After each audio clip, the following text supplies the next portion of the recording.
60 second کی نیکی، 2 آیات 1 حدیث۔ سورہ بقرہ آیت نمبر 27-28۔ بسم اللہ الرحمن الرحیم۔ اللہ کے عہد کو مضبوط باندھ لینے کے بعد توڑ دیتے ہیں۔ اللہ نے جسے جوڑنے کا حکم دیا ہے اسے کاٹتے ہیں اور زمین میں فساد برپا کرتے ہیں۔ حقیقت میں یہ لوگ نقصان اٹھانے والے ہیں۔ تم اللہ کے ساتھ کفر کا رویہ کیسے اختیار کرتے ہو؟ حالانکہ تم بے جان تھے، اس نے تم کو زندگی عطا کی، پھر وہی تمہاری جان سلب کرے گا، پھر وہی تمہیں دوبارہ زندگی عطا کرے گا، پھر اسی کی طرف تمہیں پلٹ کے جانا ہے۔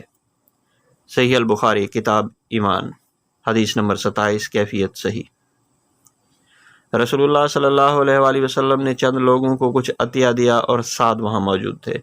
وہ کہتے ہیں کہ رسول اللہ صلی اللہ علیہ وآلہ وسلم نے ان میں سے ایک شخص کو کچھ نہ دیا، حالانکہ وہ ان میں مجھے سب سے زیادہ پسند تھا۔ میں نے کہا یا رسول اللہ، آپ نے فلاں کو کچھ نہ دیا، حالانکہ میں اسے مومن گمان کرتا ہوں۔ آپ صلی اللہ علیہ وآلہ وسلم نے فرمایا، مومن یا مسلمان؟ میں تھوڑی دیر چپ رہ کر پھر پہلی بات دہرانے لگا۔ نبی کریم صلی اللہ علیہ وآلہ وسلم نے بھی دوبارہ وہی جواب دیا۔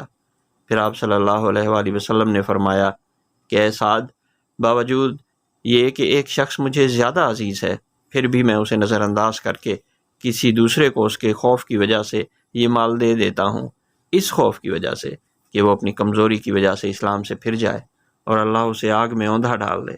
اس حدیث کو یونس، صالح، معمر اور زہری کے بھتیجے عبداللہ نے زہری سے روایت کیا۔